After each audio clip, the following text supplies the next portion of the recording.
RG3 hasn't played a single snap this season, but that Robert Griffin cloud continues to hover over Washington.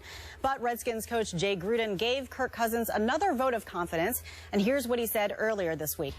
Kirk gives us the best chance to win. Still, I want to see him fight through this. That's going to be the making of a strong person, a strong football player. I'm excited to see him bounce back and have a big bounce back game this week and the coming weeks. We'll see how it goes. All right, so Coach Gruden made those comments on Monday, and then on Wednesday, listen to what ESPN NFL analyst Ryan Clark had to say about Gruden's treatment of Cousins versus RG3.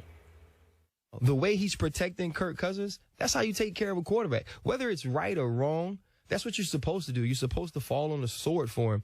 But it only magnifies the way he treated RG3. It only makes that even more glaring of a difference in the way that I treat a guy who I want to play, who I'm backing 100% fully, and a guy that I don't want to. So where RG had his negatives and had his wrongs, I think you also have to look to Jay and their relationship issues as another reason why it was hard for him to succeed.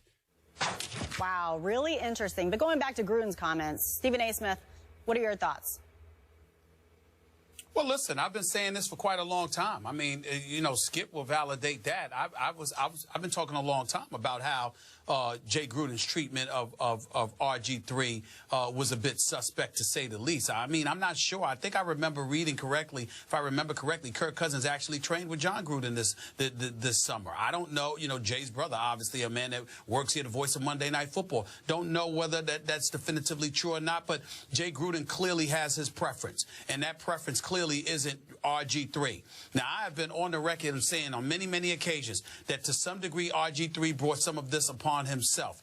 He didn't go about the business of ingratiating himself with his teammates, particularly the first couple of years, team activities, team events. He was a no-show on several occasions. He didn't seem to vibe with a lot of guys, sort of feeling himself, the RG3 brand, and he may have done some things to hurt himself, but that might have been just youth, just ignorance, and then as he grew older, got a bit more wiser, tried to mend the error of his ways, but he didn't deserve the kind of treatment that he was getting from a few people, especially Jay Gruden. I have been on the record, and I have emphatically stated this on many occasions, Skip, and I will reiterate it again.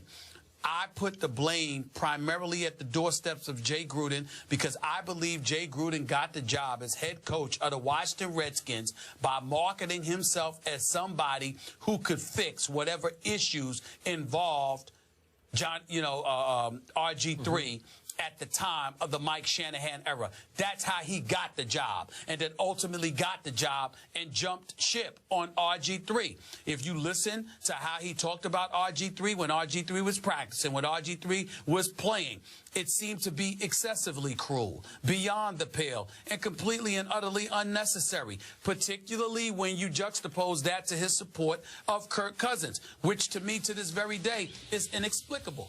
Kirk Cousins is an interception waiting to happen. Kirk Cousins is anything but a winner. They were ready to throw a parade in D.C. when Kirk Cousins won a game a few weeks ago. I think it was against the Philadelphia Eagles when he won and connected with Pierre Garçon for that 23-20 victory over the Philadelphia Eagles. It was sort of, like a resurrection. I don't even want to call it a resurrection. I don't know if it was an epiphany, whatever the word you want to use. Nobody expected Kirk Cousins to come through. Yet week after week after week, we see Jay Gruden speaking up for this guy, no matter what mistakes he makes, no matter how many games he cost them, no matter how flagrant and visible the reality is that the Redskins are devoid of a quarterback. RG3 ain't going to be there. Kirk Cousins damn sure don't need to be there as a starter. They need a new quarterback in the nation's capital. Kirk Cousins clearly ain't the answer. At least his resume has validated that thus far. And I totally agree with what our man Bomani Jones for ESPN has said about the whole Kirk Cousins saga. He's absolutely on the money because it is mind-boggling. It's one thing to sit up there and to see RG3 be recognized as somebody who's not the future of this franchise. It is another thing entirely for Jay Gruden to act like, oh, we have our quarterback for the future, and his name is Kirk Cousins. It is mind-boggling how this man who is supposed to know so much about football, all right, could come to that conclusion, because I don't know anybody else who has seen that. But clearly Jay Gruden believes he's seeing something everybody else hasn't seen, or he's just using Kirk Cousins to sit there and continue to dig the proverbial grave of RG3. It's sad, but it's a reality that has been pointed out accurately by Bomani Jones and others. It is undeniable what Kirk Cousins has not done. And I'm not just speaking for myself. I'm speaking on behalf of a whole bunch of people in the nation's capital who have verbally expressed identical sentiments to what I just elocuted. I am so with everything you just elocuted. But here's our problem. In no way am I able to, or will I try to, defend the performance of Robert Griffin III on the field post-injury, post-first knee surgery. We can't. You even less than I. And I love RG3 as a player. As a player, I loved him coming out.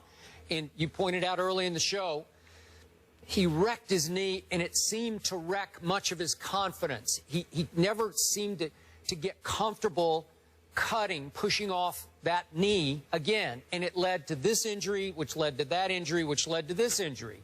And he's been a mess since then, both psychologically and physically. So this is a tricky question for me because I still believe Robert Griffin III can play in this league at a very high level. I just don't believe it's going to be in D.C. So I was hoping they would cut him loose before this season started because I have told you from the start, Kirk Cousins will throw interceptions in bunches. He has ability. He has capability. He does know their offense. He's a better fit for their offense than Robert is, given what Jay Gruden wants to do with Kirk Cousins. But Kirk Cousins is not the long-term answer. He's wildly inconsistent. He can have that last-ditch drive to beat the Eagles, and then you know what will come next. Interceptions in bunches. So I disagree with Jay Gruden just as I disagreed with the great Mike Shanahan. Mike Shanahan loved Kirk Cousins also, which is why he pushed to take him in the draft even before they wanted to go up and get RG3, as you recall, before that draft. And he went ahead and drafted him later. So we had the two rookie quarterbacks, and it just set up problems for this franchise going forward.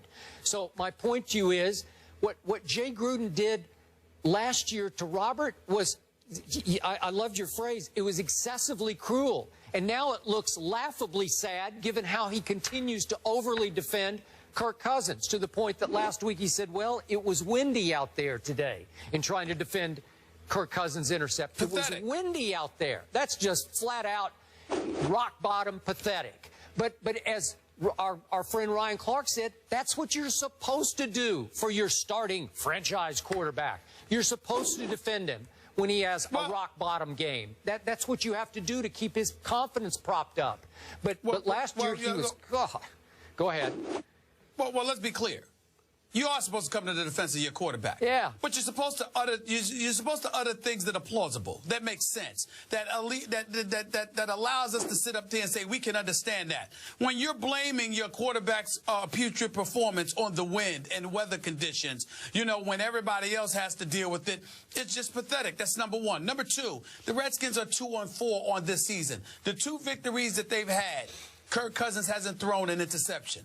All 4 losses they've had, he's had 2 interceptions in each of their 4 losses. That's number 2. Number 3, and listen, we have to go here. You know, when Bomani Jones was interviewed by the Washington Post, when he said what he said on the air, and people were you know, talking about it, the Washington Post even had to bring up the issue of the black quarterback.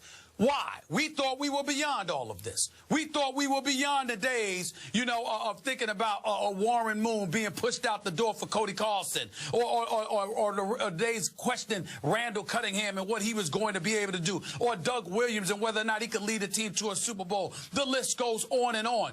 We thought we were beyond this black quarterback issue. Unbeknownst to him, Jay Gruden has forced the subject to be revisited. And it has absolutely nothing to do with what's going on the field. It has everything to do with how he's willing to treat one quarterback compared to another. Okay. Because if when RG3 made these mistakes, you saw how Jay Gruden talked about him. Well, but Kirk Cousins makes these mistakes. Oh, it's going to be all right. I mean, it's the weather, it's the wind. He's a good guy. He works very hard. We believe in him and blah, blah, blah. So it's not really about the performance. When you talk about, because you got to remember, as you know, because you were covering sports long before I was, Skip, the plight of the black quarterback did not just entail an on-field performance. Nope. It entailed how receptive individuals were to giving you a chance. And when you came to work every day looking to play that position as a black man, I agree. were they receptive to you? Or were you playing in a hostile environment? We didn't think about that for quite a long time. Now Jay Gruden has forced us to revisit it just because of the manner and the degree in which he has gone to supporting Kirk Cousins. That might be unfair to some people, but they ain't on the other side of this. We're watching RG3. We know he's played sorry. We know he hasn't been the same since his injury. We know all of this stuff. But the attacks that have come his way seems to be disturbingly excessive. And the only defense that I had, the only defense Jay Gruden has is Jay Gruden could actually make the argument that it's not just him, it's RG3's teammates. You know, because some of them feel that way. That is a legitimate argument Jay Gruden has, but it's the only one. Other than that, everything seems to be a bit excessive. I mean, listen to him talk about Kirk Cousins. My God, you would think Kirk Cousins is Tom Brady. It's unbelievable. You're right. Listen, I am also disturbed about the issue you raise about the black quarterbacks. Obviously, I'm not black, but I'm disturbed because I covered James Shaq Harris with the Los Angeles Rams. I know that's way before your time, when he was trying to break through. And then I did a long piece and spent a week with Doug Williams when he was at Grambling, as he's talked about when he's been on our show with us before. So I have some feel for that, some feel for it. And I don't like the feeling I'm getting in this circumstance, because remember what he did, and I'm going to paraphrase. Remember after one of RG3's worst performances last year, remember what Jay Gruden did? He began to pick it apart by saying he took a one-step drop when it should have been a 3 and a 3-step drop when it should have been a 5, and he read only one side of the field too many times. He shredded the performance. He picked it to pieces. And given the way he props up and defends Kirk Cousins to a fault, I'm with you. It's just, it's disgusting to me, and it gets worse by the week. Go ahead. It is disgusting. But let's be fair to Jay Gruden in this respect. This is no Chip Kelly situation. You got Chip Kelly and you got players coming out that's true. And directly pointing a finger at Chip Kelly in that regard months ago. All right. That's not what we're talking about here with Jay Gruden. What we're talking about here with Jay Gruden is the flagrant level of favoritism. On a personal level, he seems to be showing to Kirk Cousins compared to RG3. Right. But that's entirely different than what Chip Kelly went through in Philadelphia. In fairness to Jay Gruden, we need to say that. Bottom line, to be fair to Jay Gruden, it looks to me like, for sure, he just doesn't think Robert can play. Period. End of story. That's right. That's right. Just to give you a little perspective on how messy Kirk Cousins has been so far this season, he's the first Redskins quarterback to throw multiple interceptions in 4 of the team's first 6 games in over 60 years.